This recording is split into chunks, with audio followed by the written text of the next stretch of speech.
Hai penonton, lagi-lagi Indonesia kedatangan smartphone 5G, dan kali ini berasal dari brand Vivo, yakni Vivo V21 5G.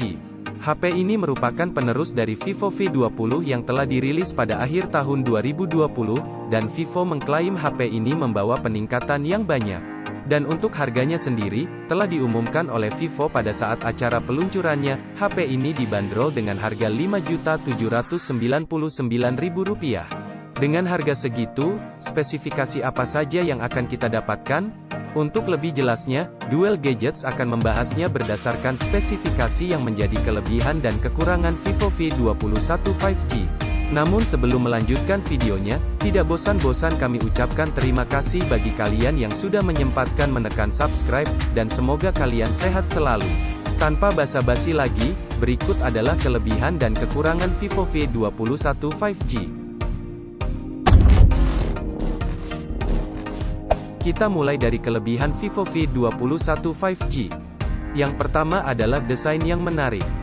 Vivo V21 5G memiliki bodi yang ramping sehingga nyaman saat digunakan untuk waktu yang lama, ditambah lagi, ini merupakan smartphone 5G tertipis yang ada di Indonesia hingga saat video ini dibuat, serta tampilan yang elegan dengan anti-glare matte glass. Dan framenya menggunakan flat frame design yang membuat smartphone ini terlihat lebih artistik. Keren deh pokoknya! Yang kedua yaitu sudah 5G ready. Sesuai dengan namanya, tentu HP ini sudah bisa connect ke jaringan 5G, dan HP ini mendukung jaringan itu untuk SIM 1 dan SIM 2-nya, meski harus menunggu jaringan tersebut tersedia di Indonesia. Namun, menurut informasi yang sedang beredar, nampaknya jaringan 5G tidak lama lagi akan masuk ke Indonesia. Untuk itu, kita tunggu aja bersama-sama.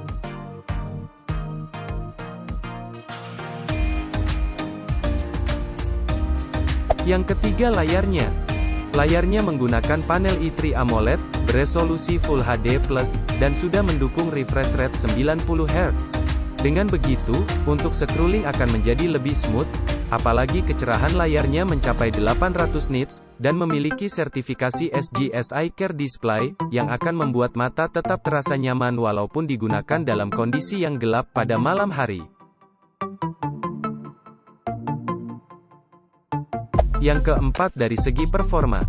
Untuk dapur pacunya, HP ini menggunakan chipset MediaTek Dimensity 800U, yang berfabrikasi 7 nanometer.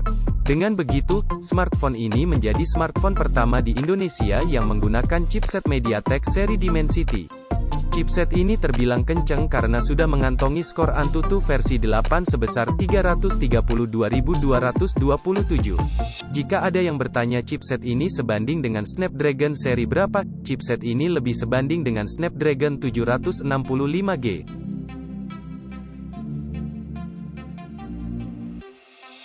Kelebihan yang kelima adalah dari memori RAM-nya. Memori RAM pada Vivo V21 5G sebesar 8GB, namun smartphone ini membawa inovasi baru, yakni adanya 3GB Extended RAM. Extended RAM ini berarti memanfaatkan storage untuk membantu kinerja memori RAM. Sebagai contohnya, ketika ada aplikasi yang berjalan di background, itu akan diambil alih oleh 3GB Extended RAM tersebut, sehingga ketika kita menjalankan aplikasi berat, RAM 8GB-nya akan bekerja lebih optimal. Dan sebagai informasi, storage HP Vivo V21 5G yang tersedia di Indonesia adalah 128GB. Yang keenam dari segi kamera. Kamera HP ini sudah dibekali dual OIS, satu untuk kamera belakang, dan satunya lagi untuk kamera depan. Hal ini tentunya akan menambah kestabilan pada saat merekam video, lebih tepatnya akan lebih menghilangkan getaran. Selain itu, kameranya juga mempunyai resolusi yang besar. Kamera belakangnya ada 3, kamera utamanya 64 megapiksel, kamera multimode 8 megapiksel, dan ada kamera super makro 2 megapiksel. Sedangkan untuk kamera depannya juga tidak kalah besar, yakni 44 megapiksel. Serta perekaman videonya sudah mendukung hingga resolusi 4K 30 fps, baik kamera belakang maupun kamera depan. Lalu untuk kekurangannya. Yang pertama adalah tidak adanya lubang jack audio 3,5 mm.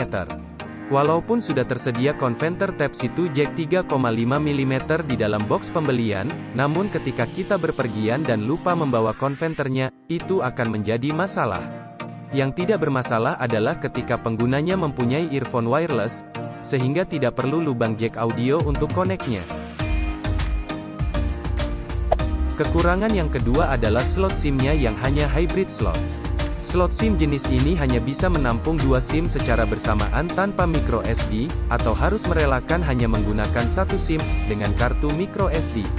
Bagi kalian pengguna dual SIM dan micro SD, nampaknya harus memilih, memindahkan penyimpanan yang ada di micro SD ke internal storage, atau tetap menggunakan micro SD, meski harus menggunakan 1 SIM card saja. Yang ketiga adalah dari perekaman videonya.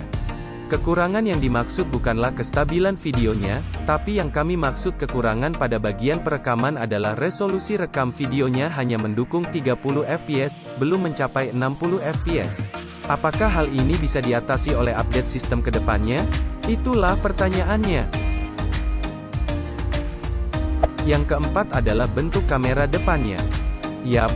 Desain bentuk kamera notch ini dinilai kebanyakan orang menjadi faktor yang membuat orang itu berpikir 2 kali untuk membeli smartphone ini, dan tentunya tidak semua orang berpikir seperti itu. Sebenarnya dari pihak Vivo juga sudah mengklarifikasi, kenapa masih menggunakan notch untuk kamera depannya, yaitu karena sensor kamera depan yang berukuran besar, ditambah adanya fitur OIS, jadi membutuhkan ruang yang lebih besar.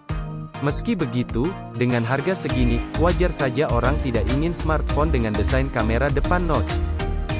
Dan kekurangan yang kelima ini yang membuat saya berpikir 2 kali. Bingung antara masuk kelebihan atau masuk kekurangan. Apa itu? Yap, kapasitas baterai. Kapasitas baterainya hanya 4000 mAh. Bagi sebagian orang menilai ini bukan menjadi kekurangan, ditambah karena chipsetnya berfabrikasi 7 nanometer, yang tentunya lebih awet dalam segi pemakaian baterai. Namun ada hal yang membuat saya memutuskan hal ini masuk ke kekurangan, yakni kompetitor. Di harga segini, bahkan ada juga yang lebih murah, kompetitor lain menawarkan kapasitas baterai yang lebih besar. Dari Samsung, ada Galaxy A52 yang berkapasitas 4500 mAh. Dan dari Xiaomi, ada Poco F3 yang baterainya berkapasitas 4520 mAh. Setidaknya, itulah 2 dari kompetitor lain yang smartphone-nya baru rilis di tahun 2021 ini, dengan harga 5 jutaan. Meski begitu, ada tambahan dari saya, yakni pengisian cepat 33 watt. Pengisiannya tergolong cepat karena kapasitas baterainya tidak terlalu besar. Jadi itulah kelebihan dan kekurangan Vivo V21 5G versi Dual Gadgets. Jika mau nambahin bisa kalian tulis di kolom komentar. Sekian video dari kami, biasakan like dan jangan lupa subscribe. Dan, terima kasih.